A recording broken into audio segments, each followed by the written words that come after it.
Fin del cepo cambiario, lo habíamos anunciado, ya es archiconocido por todos, ¿no? El funcionamiento de la economía con el fin del cepo, y también pensamos en esta cuestión de las dudas, ¿no? Que preguntaban. Hay algunas respuestas de la gente que agradecemos, que nos han hecho llegar su mensaje al 358-507-1806. Dice, ninguna duda respecto al tema del cepo, responden, dice, mucha confianza, pónganse a dermicina. Bueno, no hay ni habrá ningún tipo de devaluación, no vuelven nunca más los peronchos, la pauta tampoco volverá, fin. Bueno, Julio nos escribe. También Natalia dice, hola, no tengo pesos, menos dólares, una tristeza que muchos argentinos no lleguemos a fin de mes. Nos escribe Natalia. Cacho, por su parte, dice, mis dudas son, ¿quién va a pagar los 20.000 millones de dólares que nos prestó el Fondo Monetario Internacional? Y la otra, ¿cuándo se empieza a pagar la nueva deuda al Fondo Monetario Internacional? ¿Cuánto le debemos en total? Nos escribe Cacho, se lo vamos a preguntar en minutos nada más a Catalina, nuestra economista, que vamos a entrevistarle para consultarle. Otra, Paola, nos escribe, dice, ¿cuántos dólares físicos voy a poder comprar? Bueno, allí está, algunos de los mensajes, gracias. A todos los que escriben, vamos a leerlos a todos, 358-507-1806, y compartimos punto de vista. De esto se trata la tele, ¿no? Construir juntos, de alguna manera, con decisiones, con opiniones y pluralismo, como lo hemos hecho siempre. Catalina Serena es economista. Hola Catalina, ¿cómo te va? Bienvenida, buenas tardes. Hola, ¿cómo va? Buenas tardes. Un placer estar con ustedes. Bueno, gracias por estar presente en un día donde seguramente te voy a preguntar el ABC de lo que significa, Catalina, el fin del cepo, ¿no? En cuestiones prácticas. Bueno, a ver, en cuestiones prácticas, el cepo se elimina principalmente para lo que serían personas físicas, es decir, la persona humana que, por ejemplo, cobra su salario y quiere comprar dólares de forma de ahorro. Hasta hace relativamente poco, es decir, hasta el viernes, teníamos una limitación que era que se podía comprar hasta 200 dólares al tipo de cambio oficial.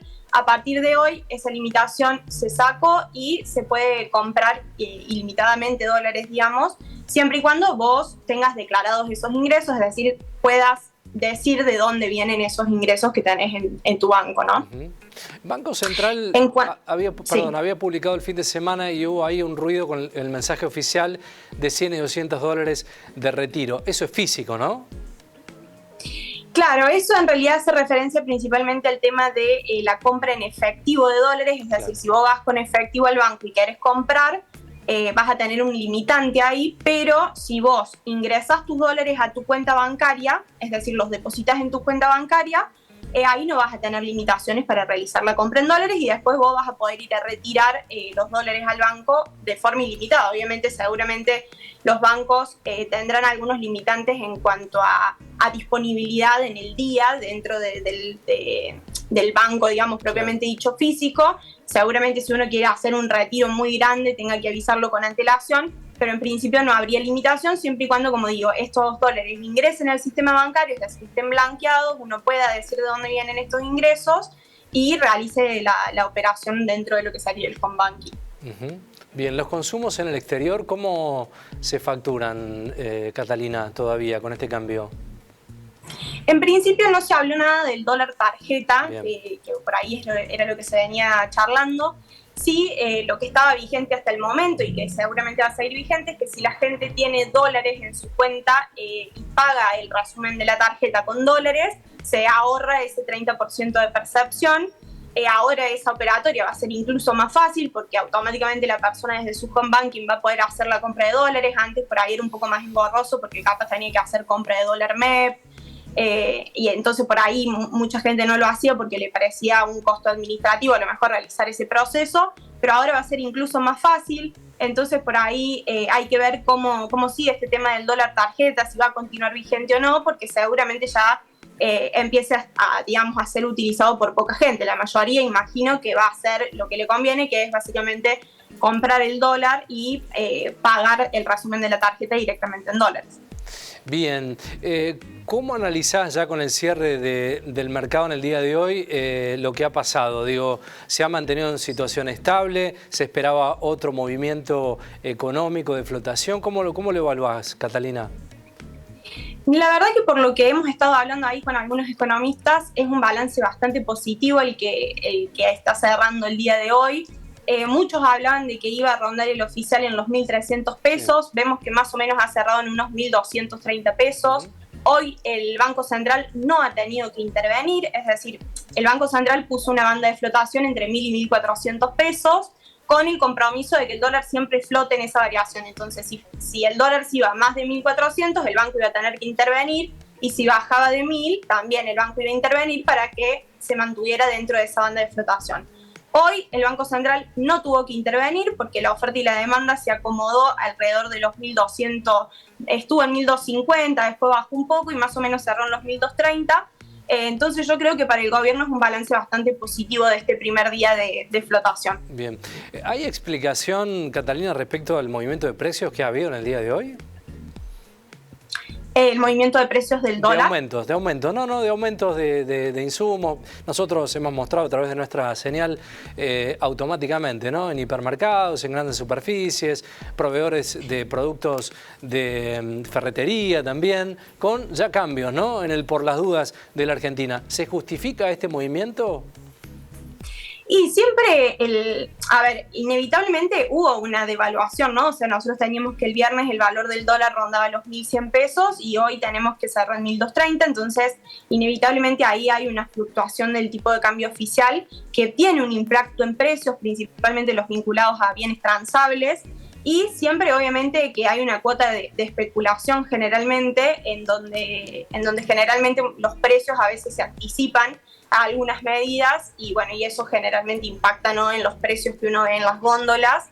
Entonces sí, obviamente que se espera que durante el mes de abril, estas medidas tengan algún impacto inflacionario, pero por otro lado se esperaría que sea un impacto inflacionario por única vez y bastante controlado, dado que las cuestiones macroeconómicas están estables, como por ejemplo el tema del equilibrio fiscal, que es algo que históricamente en Argentina no se venía dando. Entonces eso es algo muy positivo, lo cual sustenta también, ¿no?, este plan económico, y en parte se esperaría esto, que fuera un aumento de precios, pero bastante controlado y que no se extendiera en el tiempo, sino que sea por única vez. Claro.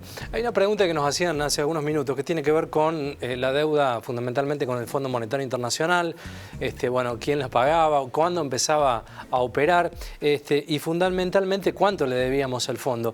Que esto se traslada directamente en restricciones también que nos impone el Fondo Monetario, ¿no?, en la economía argentina de todos los días. ¿Cuál es el valor? ¿De qué cifra hablamos, Catalina? El valor total de la deuda del FMI, mira, no tengo el número fino, justo acá me estaba fijando a ver si lo tenía, pero bueno, durante este año tenemos varios pagos programados, claro, para el FMI que seguramente se tendrán que ir acomodando. A ver, en parte de la liberación del cepo cambiario espera un ingreso de dólares a la economía argentina, y yo creo que también se especula con eso, ¿no?, con que va a haber un flujo de entrada de inversiones que va a permitir también hacer frente a los pagos de deuda. Pero sí, por supuesto que Argentina es un país que está endeudado y que bueno, es complicado desde el punto de vista económico hacer frente a la deuda, porque estamos bastante endeudados, pero creeríamos que de a poco, con equilibrio fiscal, dadas las condiciones para que el país empiece a generar mayor producción, tendríamos el sustento para poder hacer frente a esos pagos. Yo creo que con eso también está especulando el gobierno. Claro. Para aquellos que nos están mirando y entienden nada de economía y tienen mucho temor, ¿no?, con todo lo que ha pasado, porque básicamente por ahí hay gente que no entiende qué es lo que finalmente sucedió y cómo le va a impactar en la economía todos los días. ¿Qué le decimos a aquellos que tienen que ir al supermercado, por ahí tomar un crédito chico? ¿Qué hacen en estos momentos, ¿no? ¿Cuál sería el camino?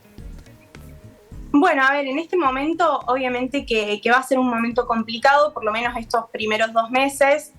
Nosotros lo que venimos analizando es que durante el año del 2025, o sea, estos primeros meses del 2025, los salarios se han acomodado por debajo de la inflación, están aumentando alrededor de un 2%.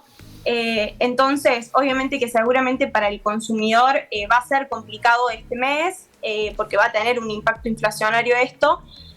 Pero bueno, y creemos que de a poco los salarios también van a comenzar nuevamente a ajustarse en base a estos aumentos de precios y de a poco van a empezar a recuperar el poder adquisitivo. Y bueno, obviamente que el que pueda tener el respaldo de un ahorro, que yo creo que hoy cada vez está más complicado, pero las familias que puedan realizar un ahorro tendrán que ver en qué activos les conviene. En este caso, si es en dólares, si es en algún activo financiero. Y bueno, y por ahí la gente que no alcance a tener un extra de sus ingresos para poder ahorrar, seguramente priorizar el consumo presente, ¿no? Que siempre en contextos inflacionarios es lo más importante. Claro. Había una persona que entrevistamos, que mostrábamos una entrevista en el comienzo del programa, que hablaba de que había tomado un crédito UVA, ¿no? Y que estaba preocupado. ¿Qué decirle a aquellas personas que están transitando la instancia de un crédito en estos momentos? A ver, en principio se esperaría, como veníamos charlando recién, que el impacto inflacionario sea bastante controlado y acotado. Claro. Dado que no se está emitiendo, que hay equilibrio en las cuentas públicas, no esperamos que el impacto inflacionario sea algo que se vea a lo largo de los meses, sino que en principio esto se acomodaría este primer mes o claro, primeros 2 meses, y después de a poco se debería volver a la tendencia de baja de inflación. Por ende, por ahí decirle a esta gente que ha tomado un crédito en UVA, a lo mejor que no desespere. Y bueno, obviamente que es complicado porque cuando uno está endeudado y su salario no se actualiza por inflación, claro, obviamente que es una situación complicada, pero todo indicaría que de a poco, como decía, las variables macroeconómicas se van a volver a acomodar a las tendencias que veníamos, que era esto de la baja de la inflación. Y bueno, también ¿no? una medida osada del gobierno previo a las elecciones, pero que a la vez era necesario porque también claro, hay que decirlo, que es que el régimen cambiario con el que veníamos de tipo de cambio fijo era bastante insostenible, veníamos con una pérdida de reservas constantes, entonces era necesario tomar esta decisión de pasar a otro régimen cambiario. También seguramente el FMI se lo ha propuesto, ¿no? al gobierno la necesidad de cambiar del régimen. Te pido una línea, no tenemos mucho más tiempo, pero otra discusión que se viene seguramente es el tema de retenciones con el campo, ¿no? El fin de la restricción de retenciones a partir de junio, ¿no? Esto será otro debate, me imagino. Sí, seguramente esto será otro debate. En principio no hay nada seguro, no hay ninguna fecha puntual en la cual hayan dicho que se va a quitar las retenciones. Sería algo muy positivo, ¿no? para el sistema productivo de nuestro país, porque además siempre la retención termina recayendo sobre el productor. Mostrábamos hace algunos minutos, el presidente Milei manifestó esta cuestión de una transición, un tiempo X, de un DNU que eliminó algunos puntos en las retenciones, pero que vuelven de manera completa en junio de este año. Por eso decía, habrá que ver, bueno, el campo, ese sector, cómo responde esta cuestión, y se vendrá otra lucha que tiene que ver más política y no respecto a este impuesto, ¿no? Totalmente, una lucha además desde hace años, ¿no? Que tiene por ahí el sistema productor agropecuario, porque, bueno, como decía, esto les impacta directamente porque la retención es un impuesto muy distorsivo. Exacto. Que además siempre termina afectando directamente al productor. Por lo tanto, en realidad lo positivo sería que se empiecen a eliminar estos impuestos distorsivos. Por eso nosotros en Tidesa siempre hablamos de que más allá de estas cuestiones vinculadas a la política cambiaria puntualmente, la necesidad de reformas estructurales que realmente le den competitividad a nuestro país más allá de cuál sea el tipo de cambio puntual en el momento. Nosotros siempre hablamos de la necesidad de una reforma en el sistema tributario que ordene el tema impositivo en nuestro país y que elimine impuestos distorsivos. Y dentro de esta eliminación de impuestos distorsivos, obviamente que recae, ¿no?, el tema de las retenciones. Así que sí, pero por supuesto que será otra lucha que seguramente comenzará a darse, ¿no?, también en lo que es la producción, digamos, de nuestro país. Y yo creo que de a poco también el sistema productivo va a empezar a impulsar la necesidad de estas reformas. Catalina, gracias por el tiempo, ha sido muy clara en tus conceptos. Muchas gracias a vos por el espacio. Buena semana.